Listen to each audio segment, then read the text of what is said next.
नमस्कार मित्रों, अतुलाइएस एकेडमी के यूट्यूब चैनल पर आप सभी का बहुत बहुत स्वागत है। मेरा नाम आस्था शर्मा है। चलिए आज की टारगेट सीरीज के एमसीक्यू प्रश्न स्टार्ट करते हैं। आज का हमारा टॉपिक है सामान्य विज्ञान।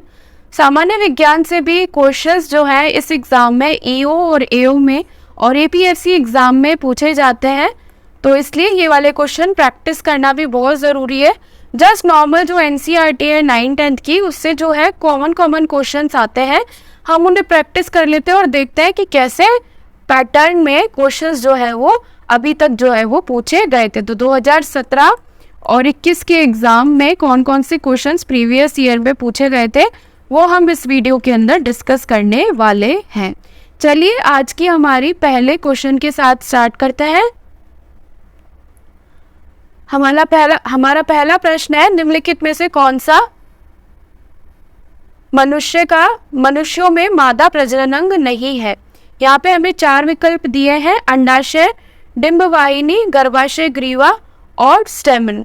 तो यहाँ पर पूछा हमसे मादा प्रजनन अंग कौन सा नहीं है मनुष्यों में।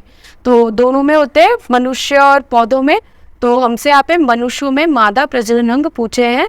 तो यहाँ पर हमारा सही उत्तर है विकल्प डी, यानी स्टैमेन। स्टैमेन जो है वो मादा प्रजनन अंग नहीं होता है, ये तीनों होते हैं और हमसे पूछा कौन सा नहीं है, इसलिए हमारा सही उत्तर हुआ विकल्प डी।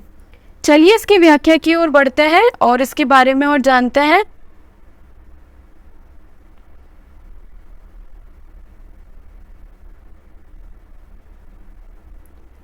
मनुष्यों में जो महिला प्रजनन तंत्र होता है, इसमें अंडाशय की एक जोड़ी होती है, उसके साथ साथ सबसे पहले तो अंडाशय, उसके साथ साथ डिंबवाहिनी, उसके साथ साथ गर्भाशय, गर्भाशय ग्रीवा, योनि, श्रोणि क्षेत्र के स्थित बाहरी जननांग शामिल होते हैं।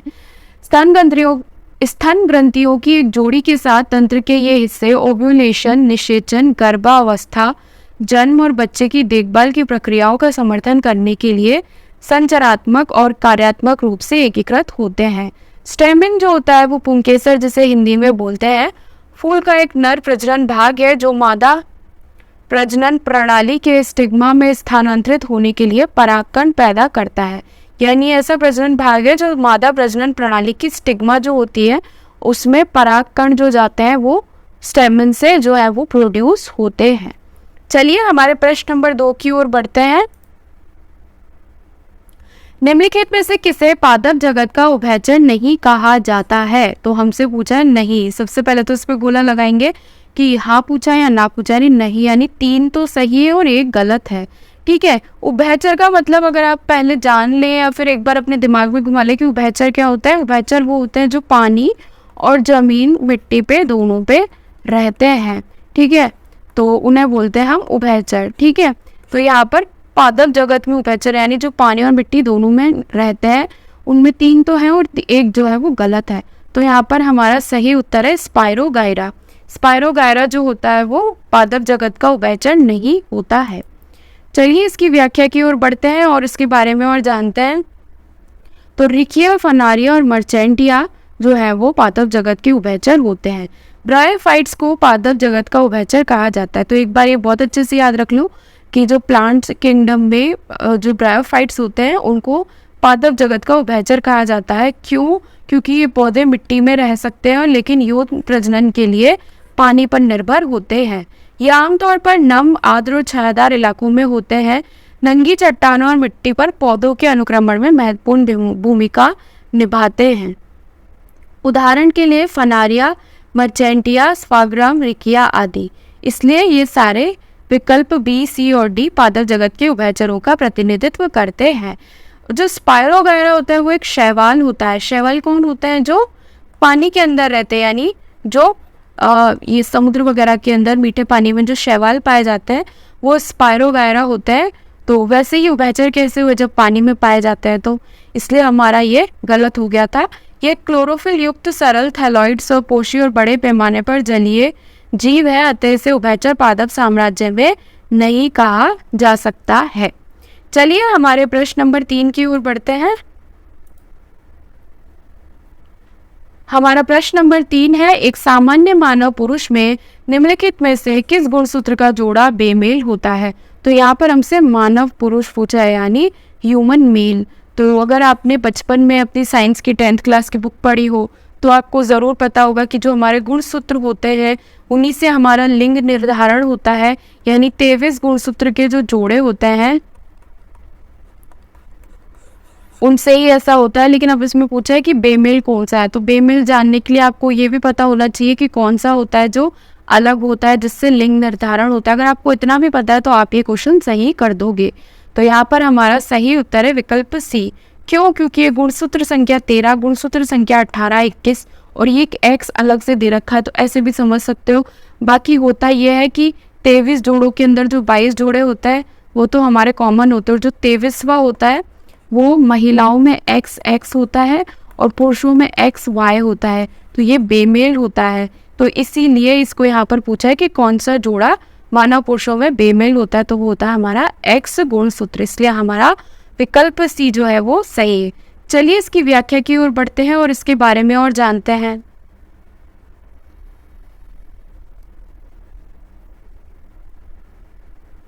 तो गुणसूत्र मानव की कोशिकाओं के नाभिक में मौजूद ऐसे कोशिका अंग होते हैं जो डीएनए से बने हुए होते हैं, यानी हम बोलते हैं हमारा डीएनए।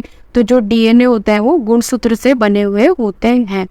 ठीक है, गुणसूत्र जो है वो डीएनए से बने होते हैं, अनुवांशिक जानकारी रखते हैं, यानी हमारी पूरी जितनी भी है अनुवांशिकता की जानकारी डीएनए गुणसूत्र में होती है, किसी व्यक्ति के गुणों और विशेषताओं को निर्धारित करती है।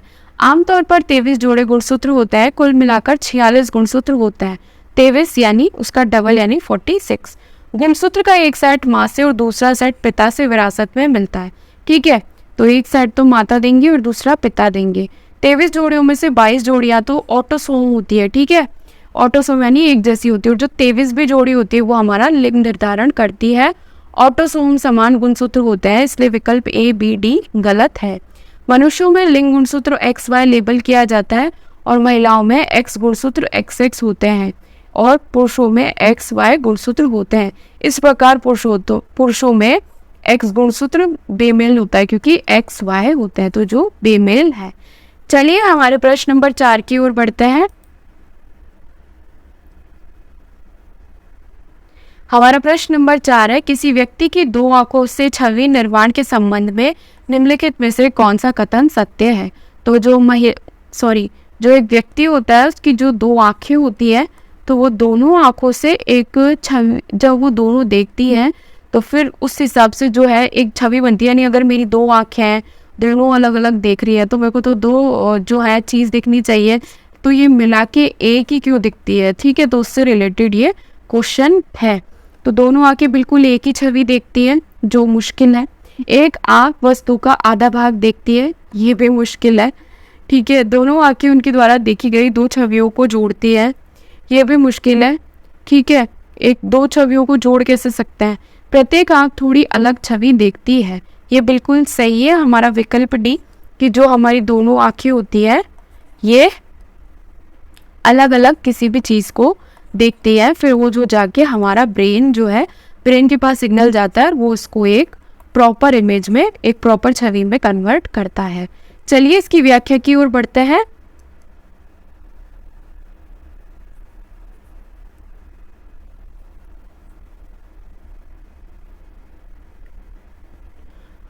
मानव आंख एक कैमरे की तरह होती है जिसमें लेंस आंखों के पीछे स्थित रेटिना पर प्रकाश केंद्रित करता है। यानी हमारी जो आंखें वो कैमरे की तरह है, इसमें एक लेंस होता है यहाँ पे। ठीक है, तो ये लेंस होता है, फिर ये यहाँ पे जाके हमारी जो रेटिना होती है इस पर ये यहाँ पर इसको केंद्रित करता है।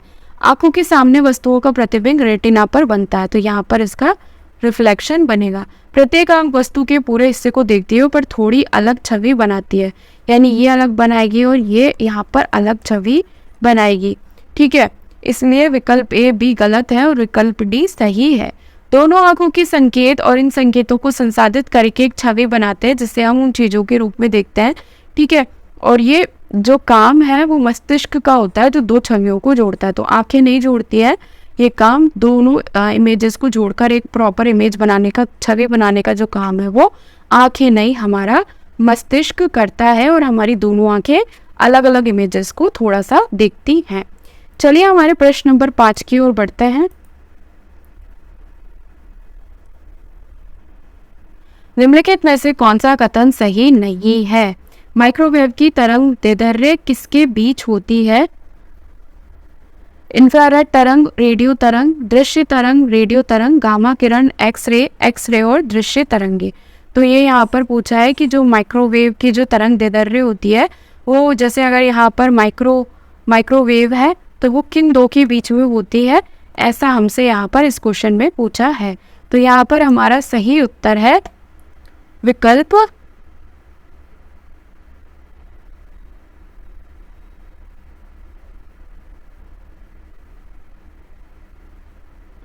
विकल्प ए हमारा सही उत्तर है। विद्युत चुंबकीय जो स्पेक्ट्रम होता है, ये जो हमारा स्केल होता है, इसे हम बोलते हैं विद्युत चुंबकीय स्पेक्ट्रम, जिसे इंग्लिश में बोलते हैं इलेक्ट्रोमैग्नेटिक स्पेक्ट्रम। तो ये जो इलेक्ट्रोमैग्नेटिक स्पेक्ट्रम होता है, विद्युत चुंबकीय स्पेक्ट्रम, इस पर अलग अलग जितनी भी वेव्स होती है उनका तरंग दैर्ध्य होता है। तो वो हमसे पूछा है कि ये वाला किसके बीच में होता है। तो ये यहाँ पर कुछ तेज, कुछ धीरे, फिर धीरे, फिर धीरे, फिर और कम, तो इतना इसमें अलग अलग होता है। तो सभी प्रकार के विद्युत चुंबकीय विकिरण की पूरी श्रृंखला को संदर्भित ये स्पेक्ट्रम करता है, जिसमें विकिरण के दृश्य और अदृश्य दोनों रूप से शामिल हैं। विद्युत चुंबकीय स्पेक्ट्रम को तरंग दैर्ध्य और तरंगों की आवृत्ति के आधार पर व्यवस्थित किया जाता है, यानी कि इसका कितना वेवलेंथ है। स्पेक्ट्रम के एक छोर पर हमारे पास प्रसारण के लिए उपयोग की जाने वाली लंबी तरंग दैर्ध्य कम आवृत्ति वाली रेडियो तरंगें हैं। इसके बाद स्पेक्ट्रम के दूसरे छोर पर लघु तरंग दैर्ध्य उच्च आवृत्ति तरंगों के साथ माइक्रोवेव, अवरक्त विकिरण, दृश्य प्रकाश, पराबैंगनी विकिरण, एक्सरे और गामा किरणें होती है। अतः विकल्प ये सही है, क्योंकि माइक्रोवेव की तरंग दैर्ध्य आवृत्ति अवरक्त और रेडियो तरंगों के बीच में होती है। तो यानी अवरक्त और रेडियो तरंगों के बीच में माइक्रोवेव तरंग दैर्ध्य की वेवलेंथ जो है वो होती है। चलिए हमारे प्रश्न नंबर 6 की ओर बढ़ते हैं। निम्नलिखित में से कौन सा हाइड्रोजन परमाणु का आकार है? तो ये हमारा जो हाइड्रोजन एटम होता है जिसमें एक इलेक्ट्रॉन होता है, तो हमसे पूछा है कि इसका आकार कितना होता है, यानी ये कितना है। ठीक है, तो यहाँ पर हमें 4 विकल्प दिए, 10⁻10 मीटर, 10 माइक्रोमीटर, 10 मिलीमीटर, 1000 एंगस्ट्रॉम। तो यहाँ हमारा सही उत्तर है 10⁻10 मीटर है। तो हमें याद ही करना पड़ेगा, ठीक है, कि हाइड्रोजन परमाणु का आकार कैसा होता है, ठीक है, कितना होता है। तो एक हाइड्रोजन परमाणु का व्यास लगभग 1.06 10⁻10 मीटर होता है, जैसा कि नाभिक के चारों ओर गोलाकार इलेक्ट्रॉन बादल के व्यास से परिभाषित होता है। अतः विकल्प ए हमारा सही है। चलिए हमारे प्रश्न नंबर 7 की ओर बढ़ते हैं। हमारा प्रश्न नंबर 7 है, बल के संबंध में निम्नलिखित में से कौन सा कथन सही है? एक सकारात्मक बल का तात्पर्य आकर्षक स्वभाव से है। एक नकारात्मक बल का तात्पर्य प्रतिकारक प्रकृति से है। एक सकारात्मक बल प्रकृति में आकर्षक और प्रतिकारक दोनों हो सकता है। एक नकारात्मक बल का तात्पर्य आकर्षक स्वभाव से है।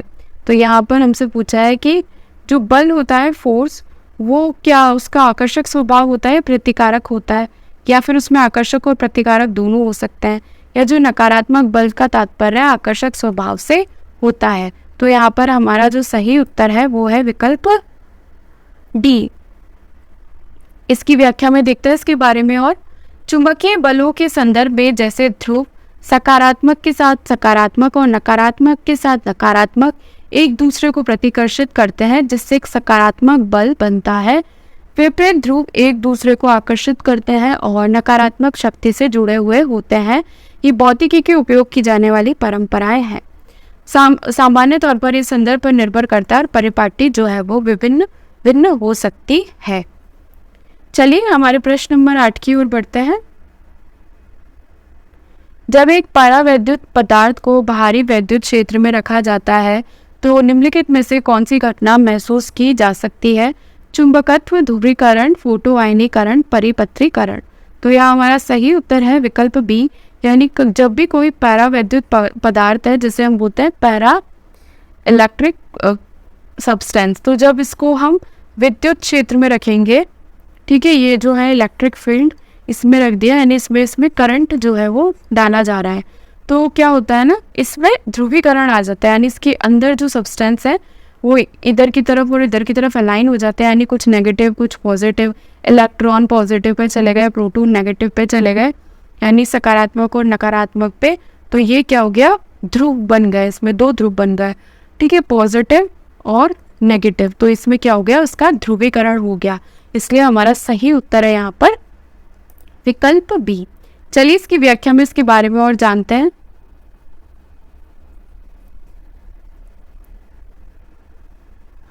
तो एक परावैद्युत पदार्थ बिजली का जो है वो कुचालक होता है, लेकिन जब इलेक्ट्रोस्टैटिक क्षेत्रों में डाला जाता है तो ये इसका कुशल समर्थक होता है। जब एक विद्युत क्षेत्र का परावैद्युत पदार्थ या विद्युत इंसुलेटर पर लागू किया जाता है तो वो ध्रुवीकृत हो जाता है, जैसे कि सामग्री में नकारात्मक चार्ज खुद को सकारात्मक इलेक्ट्रोड की ओर उन्मुख करते हैं और सकारात्मक चार्ज नकारात्मक चार्ज की ओर स्थानांतरित हो जाते हैं। इस प्रकार को इसको ध्रुवीकरण कहा जाता है। तो मैंने आपको पहले ही बता दिया।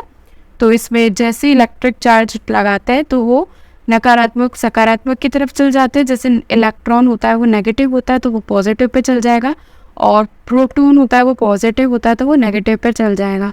तो इस प्रकार से ये यहाँ पर इकट्ठे हो जाएंगे, ये यहाँ पर इकट्ठे हो जाएंगे, तो क्या हो गया, पोलराइजेशन यानी ध्रुवीकरण जो है वो उसका हो गया, इसलिए हमारा सही उत्तर विकल्प बी है। चलिए हमारे प्रश्न नंबर 9 की ओर बढ़ते हैं। निम्नलिखित में से कौन सा पदार्थ जब पानी में मिलाया जाता है तो पीएच नहीं बदलता है। पीएच क्या होता है हमारा, एसिडिटी या बेसिसिटी, यानी कितना एसिडिक है, कितना क्षारीय है। तो जैसा कि आपको पता है वो जो स्केल होता है हमारा पीएच स्केल, उस पे 7 पे न्यूट्रल होता है, 7 से 14 तक क्षार और 7 से 0 तक हमारा एसिडिक, ठीक है। तो यहाँ पर हमसे पूछा है कि ऐसा कौन सा पदार्थ है।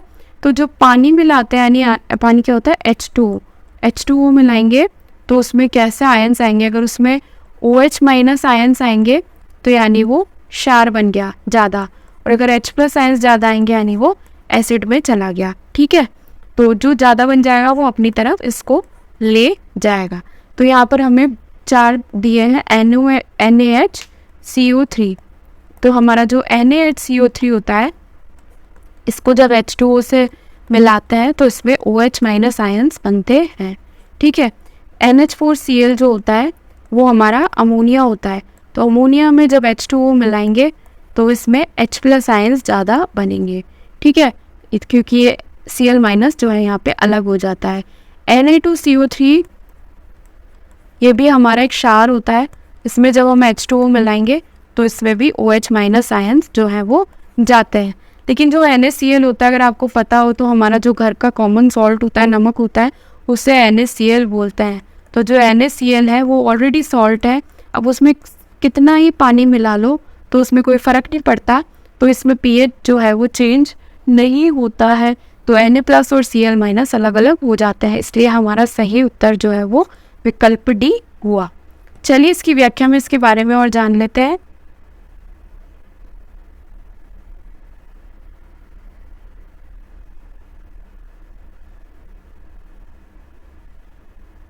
तो पानी में जब सोडियम बाइकार्बोनेट NaHCO3 घुलकर सोडियम और बाइकार्बोनेट बनाता है तो वो घोल क्षारीय हो जाता है क्योंकि OH माइनस आता है, ठीक है। तो इस प्रकार जो है pH बदल जाता है। अमोनियम क्लोराइड जो होता है जब वो पानी में घुल जाता है तो अमोनियम हाइड्रोक्साइड और हाइड्रोक्लोरिक एसिड बनाने के लिए हाइड्रोलाइज्ड हो जाता है और इसमें भी H प्लस आयंस होते हैं, ठीक है। तो ये भी गलत है। पानी में घुलने के लिए सोडियम बाइकार्बोनेट को कार्बोनिक एसिड और सोडियम हाइड्रोक्साइड बनाता है। चूँकि सोडियम हाइड्रोक्साइड एक मजबूत आधार है और परिणामी जो घोल है उसमें जो pH का उच्च मान चल जाता है, तो ये भी गलत हो गया। लेकिन जो सोडियम क्लोराइड होता है वो नमक होता है और पानी में घुलने पर pH में कोई बदलाव नहीं आता है, इसलिए हमारा सही उत्तर विकल्प डी हो गया था। चलिए हमारे प्रश्न नंबर 10 की ओर बढ़ता है। निम्नलिखित में से कौन सा पानी मिलाने पर प्रकाश की किरणों को प्रकीर्णित नहीं करेगा। कॉपर सल्फेट, चॉक पाउडर, दूध और स्याही। तो हमने 10th क्लास की बुक में एक इफ़ेक्ट पढ़ा था कि जब अगर किसी जगह पर पानी भरा हुआ है तो उसमें अगर कोई कण तैर रहे हैं, ठीक है, पार्टिकल्स तैर रहे हैं, तो जब उसमें प्रकाश पड़ता है, जैसे पानी है, पानी में कुछ भी नमक वगैरह फैला हुआ है, पर नमक वगैरह रहता है समुद्र में, तो ये जो सनलाइट की जो रेज आती है, किरणें आती है, तो ये जो प्रकीर्णित होती है या फिर अंदर जाती है, जो भी होता है, तो जो प्रकीर्णन है वो कौन कौन करेगा और कौन नहीं करेगा। तो अब देखो जो जो पार्टिकल्स होते हैं ना छोटे छोटे, अब अगर आपको ये वाला बेसिक कॉन्सेप्ट पता है कि प्रकीर्णन क्या होता है, टिंडल इफेक्ट क्या होता है, तो आप इस क्वेश्चन को सही कर सकते हो। क्योंकि चॉक पाउडर होता है, चॉक के अंदर क्या होता है, छोटे छोटे कण होते हैं, ठीक है, तो ये भी प्रकीर्णन कर देंगे। दूध होता है, दूध में भी छोटे छोटे कण होता है, ये भी कर देंगे। स्याही होती है, स्याही में भी छोटे छोटे स्याही के कण होते हैं, तो ये भी कर देंगे। लेकिन जो कॉपर सल्फेट होता है ये सॉल्यूशन होता है, ठीक है, तो इसके अंदर किसी भी प्रकार के कण नहीं होते हैं, तो वो प्रकीर्णन नहीं कर पाएंगे। इसलिए हमारा सही उत्तर हुआ विकल्प ए। चलिए इसकी व्याख्या की ओर बढ़ते हैं और इसके बारे में और जानते हैं। तो यहाँ पर जो कॉन्सेप्ट लग रहा है उसको बोलते हैं टिंडल इफेक्ट यानी टिंडल प्रभाव। तो वो हमारी साइंस की बुक में वो एक पेड़ वाली फोटो नहीं होती जिसमें जो है वो अंधेरे के बीच में से, पेड़ों के बीच में से जो उजाला आया रहता है, तो वो वाली फोटो जो लगा के टिंडल इफेक्ट समझाता है, वो जो टिंडल प्रभाव है वो यहाँ पर लागू होता है। तो इसमें प्रकाश की किरणों का प्रकीर्णन जो है वो होता है। टिंडल प्रभाव एक ऐसी घटना होती है जिसमें प्रकाश पानी जैसे माध्यम में निलंबित कणों द्वारा बिखर जाता है। अतः जो पदार्थ निलंबन या कोलॉइड बनाते हैं वो प्रकाश की किरण को बिखेरते हैं। कॉपर सल्फेट जब पानी में घुलता है तो एक ऐसा घोल बनाता है जिसमें प्रकाश बिखेरने की संभावना कम होती है, क्योंकि ये असली घोल टिंडल प्रभाव नहीं दिखाता है। इसलिए हमारा विकल्प सही उत्तर है।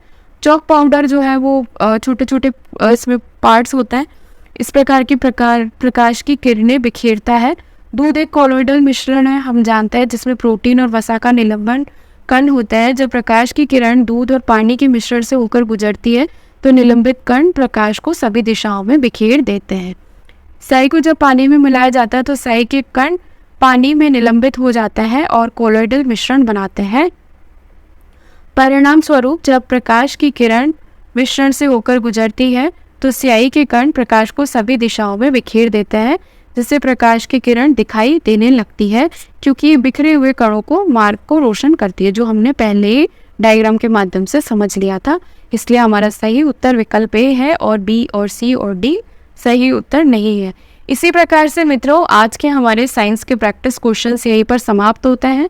अगर आपको वीडियो पसंद आती है तो प्लीज़ इसे लाइक करें, अपने हिंदी माध्यम के विद्यार्थियों के साथ शेयर करें, चैनल को सब्सक्राइब करें। आप लोग कमेंट जरूर किया करें, कमेंट करने से बहुत ज़्यादा मोटिवेशन मिलता है और आगे नई नई वीडियोस बनाने का और ज़्यादा प्रोत्साहन हमें मिलता है। अतुल आईएएस अकेडमी के साथ जुड़ने के लिए आप सभी का बहुत बहुत धन्यवाद।